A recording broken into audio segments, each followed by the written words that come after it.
Hello friends, कैसे आप लोग? आशा करते हैं आप सब अच्छे होंगे, मस्त होंगे, तंदुरुस्त होंगे और अच्छे से स्टडी कर रहे होंगे। तो चलिए फ्रेंड्स, आज क्लास 9th का मैथ है और ये चैप्टर 7 है त्रिभुज। तो आज हम चैप्टर 7 का त्रिभुज में हम चर्चा बेसिक से करेंगे, ठीक है। इसके बारे में हम जानेंगे। सबसे पहले जान लेते हैं त्रिभुज किसे कहते हैं। तो त्रिभुज की परिभाषा जाने तो एकदम सिंपल सा शॉर्ट तरीका में लिखिएगा कि तीन प्रतिच्छेद, क्या लिखिएगा? तीन प्रतिच्छेदी रेखाओं द्वारा बनाई, क्या है? द्वारा बनाई गई एक बंद आकृति, बनाई गई एक बंद आकृति, क्या है? बंद आकृति को त्रिभुज कहते हैं। क्या कहते हैं? त्रिभुज कहते हैं। एग्जाम्पल फॉर आप समझ लीजिएगा फिगर के माध्यम से। मान लेते हैं कि हमारे पास एक त्रिभुज है, ये आप देख सकते हैं। ये इसमें क्या बोला? तीन गो। तो इसमें तीन भुजा हैं, क्या है? तीन भुजा हैं, तीन कोण है। तो तीन प्रतिच्छेद रेखा, ये तीन प्रतिच्छेद रेखा है, बनाई गई बंद आकृति। देखिए आकृति बंद हो गया, जिसको हम लोग क्या कहेंगे? त्रिभुज कहेंगे। इस त्रिभुज में आपको क्या क्या चीज देखने को मिल रहा है? तो इस त्रिभुज में आपको तीन शीर्ष होते हैं। तो यहाँ पे लिखिएगा कि तीन कोण होता है। क्या होता है? तीन कोण। फिर इसमें तीन शीर्ष होते हैं और तीन भुजा होता है। क्या होता है? तीन भुजा। आइए भुजा किसको कहते हैं समझ लीजिए। ये जो कोना दिखाई दे रहा है इसको हम शीर्ष बोलते हैं, और ये वाला जो भाग है ये इस सबको हम क्या बोलते हैं? इस सबको हम भुजा बोलते हैं। क्या बोलते हैं? भुजा। और ये वाला जो भाग है इसको हम क्या बोलते हैं? कोण बोलते हैं, ठीक है। त्रिभुज का उत्पत्ति की बात करें तो त्रिभुज किस चीज से मिलकर बना है? तो त्रि का मतलब क्या होता है? देखिए यहाँ पे है त्रिभुज। तो त्रि का मतलब क्या होता है? त्रि का अर्थ होता है, यानी कि त्रि का अर्थ होता है तीन। क्या अर्थ है? त्रि अर्थ बराबर होता है तीन। त्रि बोल दे यानी कि उसमें तीन भुजा होगा। कितनी भुजा होगा? तीन भुजा होगा, ठीक है। तो ये त्रिभुज जान गए। अब हम जानेंगे इसका कुछ रूल है बनाने का। क्या होता है? इस त्रिभुज को बनाने के लिए कुछ रूल है, नियम है। अब कौन कौन से नियम है, कौन कौन से रूल है कि इसमें त्रिभुज में जब हम पढ़ेंगे तो इस त्रिभुज में हमको पढ़ना क्या है? हमको पढ़ना है समरूप, हमको पढ़ना है समरूप, और हमको पढ़ना है सर्वांग सम। क्या पढ़ना है? सर्वांग सम पढ़ना है। समरूप की चर्चा कर लेते हैं। तो समरूप जो होगा, दो अलग अलग आकृतियां होगा। क्या होगा? अलग अलग। समरूप किसे कहते हैं? जिसे कि मान लेते हैं कि ये क्या है? वर्ग है, और इसमें भी एक बड़ा वर्ग बना दिए। तो दोनों तो वर्ग ही हैं, एक बड़ा है एक छोटा है, बस दोनों समरूप है। लेकिन सर्वांग में क्या होगा? दोनों सेम होगा। क्या होगा? दोनों इसमें आपका सेम होगा। इसमें खासियत ये है समरूप में कि अगर इसमें दो कोई भी आमने यानी कि जो संगत भुजा होगा वो बराबर होगा। तो संगत कोण, इसका संगत कोण ये हो जाएगा, इसकी संगत भुजा ये हो जाएगा, इसकी संगत भुजा ये होगा। आपस में क्या होना चाहिए? बराबर होना चाहिए। तब क्या कहलाएगा? समरूप कहलाएगा। अब ये समरूप कहने का और समरूप आपको सिर्फ कहने से पता नहीं चल जाएगा, इसके कुछ नियम भी होते हैं। कैसे नियम? कैसे पता चलेगा कि नियम से हमको कैसे पता चलेगा कि कौन समरूप होगा कौन समरूप नहीं होगा? तो इसके लिए आपको कुछ चीज याद करना पड़ेगा, ठीक है। तो चलिए यहां से देखते हैं पहला चीज आपका क्या है। तो मान लेते हैं पहला टॉपिक लिए हैं एस ए एस। ये आपको याद करना पड़ेगा। एस ए एस से क्या हमें फायदा है? एस ए एस क्या होता है?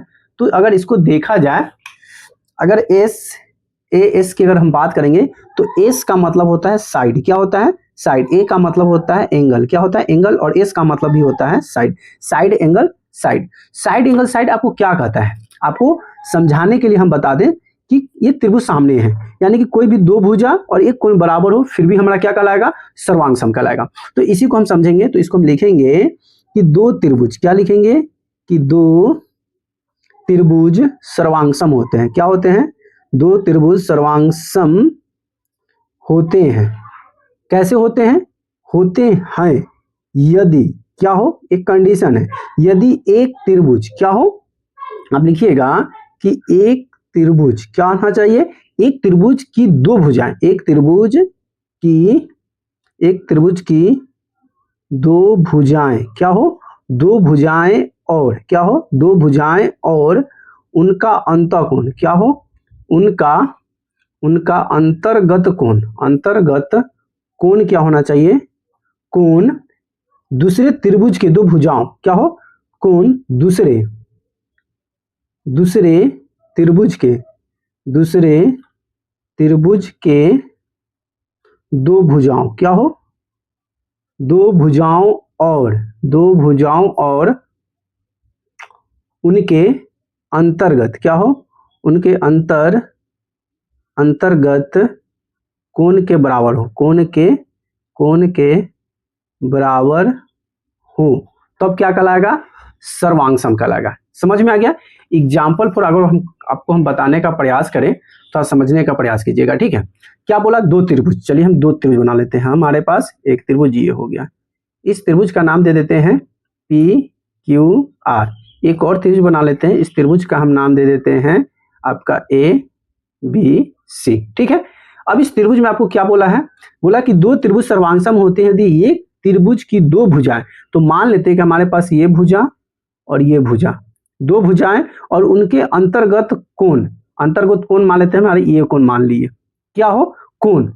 उनके अंतर्गत कोण दूसरे त्रिभुज के दो भुजाएं, दूसरे त्रिभुज मान लेते हैं कि इसका भुजा ये बराबर हो जाएगा, इसके बराबर ये भुजा हो जाएगा और इसके ये बराबर हो जाएगा, तब क्या कहलाएगा? दूसरे त्रिभुज की दो भुजाएं और उनके अंतर्गत कोण बराबर हो तो हमारा त्रिभुज क्या कहलाएगा? सर्वांग सम कहलाएगा। तो सर्वांग सम लिखने के लिए हम लिखेंगे कि त्रिभुज PQR ये सर्वांग सम होगा त्रिभुज ABC के। कौन सी विधि से? तो हम लिखेंगे SAS। क्या लिखेंगे? SAS हम नियमानुसार क्या होगा? सर्वांग सम होगा। समझ में आ गया? चलिए इसके कुछ और रूल होते हैं वो जान लेते हैं। इसके कुछ और है, नियम है, फॉर्मूला। चलिए तो दूसरा आपका फॉर्मूला क्या कहता है? एंगल साइड एंगल, यानी कि ASA से जानेंगे। क्या जानेंगे? SAS से हम जानेंगे क्या कहता है इसे, ठीक है। एक तो हम जानेंगे एंगल साइड एंगल से। तो एंगल साइड एंगल से भी हम जानेंगे कि त्रिभुज में क्या होगा? सर्वांग सम होगा। तब होगा तो इसको डिफिनेशन लिखेंगे कि दो त्रिभुज, दोनों में सेम ही है, लिखेंगे कि दो त्रिभुज क्या हो? दो त्रिभुज सर्वांग सम होते हैं। क्या होते हैं? दो त्रिभुज सर्वांग सम होते हैं। क्या होते हैं? दो त्रिभुज सर्वांग सम होते हैं यदि एक त्रिभुज के, लिखेंगे कि यदि एक त्रिभुज के, क्या लिखेंगे?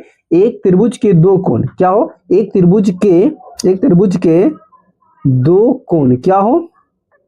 दो कोण और उनकी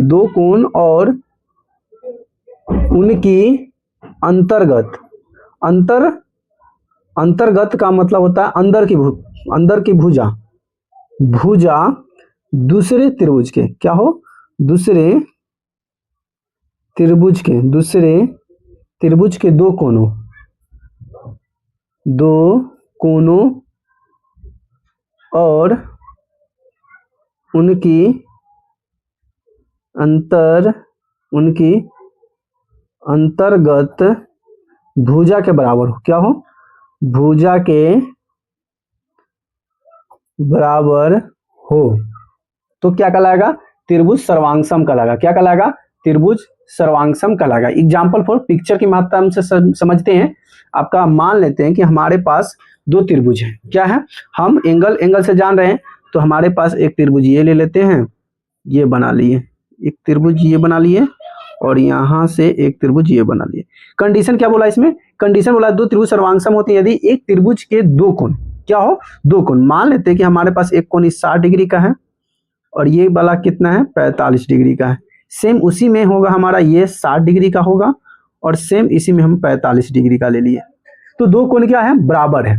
इसमें क्या बोला? उसकी अंतर्गत भुजा को एक भुजा बराबर हो। तो मान लेते हैं कि हम एक भुजा ये ले लेते हैं 4 सेंटीमीटर और ये वाला भुजा हम इस भुजा के बराबर कर देते हैं 4 सेंटीमीटर। तब दोनों में हम देख रहे हैं कि दोनों में क्या मिल रहा है? हमको साइड एंगल साइड मिल रहा है, यानी कि ASS से दोनों क्या होगा? बराबर होगा। तो अब इसे हम लिख सकते हैं। क्या लिख सकते हैं? तो हम इसे लिखेंगे, क्या लिखेंगे? तो हम लिखेंगे कि इसका नाम दे देते हैं कोई त्रिभुज का, PQRMNO। तो लिखेंगे कि त्रिभुज PQR क्या होगा? सर्वांग सम होगा त्रिभुज MNO। क्या होगा? इस तरह से आप पता कर सकते हैं। इसमें एक और होता है, वो भी हम जान लेते हैं। एक और आपका रूल होता है सर्वांग सम पहचानने का। सर्वांग सम पहचानने का एक और रूल होता है। क्या रूल है? ध्यान दीजिएगा, तीसरा रूल।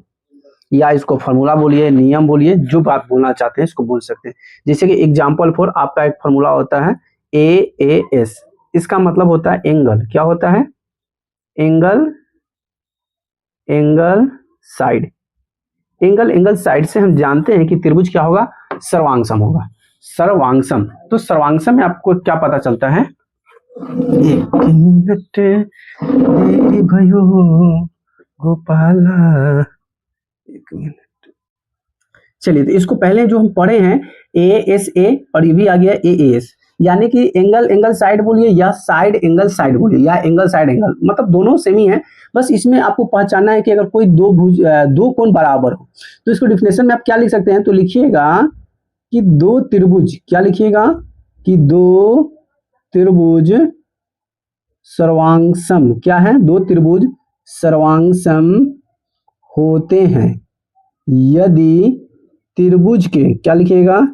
यदि त्रिभुज के, क्या लिखिएगा? त्रिभुज के दो कोणों का युग्म, त्रिभुज के दो कोणों के युग्म क्या हो? युग्म बराबर हो। क्या हो? युग्म जो है बराबर हो। क्या होना चाहिए? युग्म बराबर हो तथा, क्या हो? बराबर हो तथा संगत भुजा। क्या हो? संगत भुजाओं का एक युग्म बराबर हो। क्या हो? भुजाओं का एक युग्म बराबर हो। क्या हो? एक युग्म बराबर हो। तो हम कह सकते हैं, क्या कह सकते हैं? हम इसे AAS सर्वांगसम नियम कह सकते हैं। क्या कह सकते हैं? सर्वांगसम नियम कह सकते हैं। नियम कह सकते हैं। ठीक है, तो इस तरह से आप इसको सॉल्व कर सकते हैं और इसे बना सकते हैं। ठीक है, चलिए अगले वीडियो में हम जानेंगे इसके एक्सरसाइज है, सभी एक्सरसाइज का हम सॉल्व कराएंगे। ठीक है, तो हमारे वीडियो कैसे लगी प्लीज कमेंट करके जरूर बताइएगा। वीडियो अच्छे लगे तो वीडियो को लाइक कमेंट शेयर जरूर कर दीजिएगा।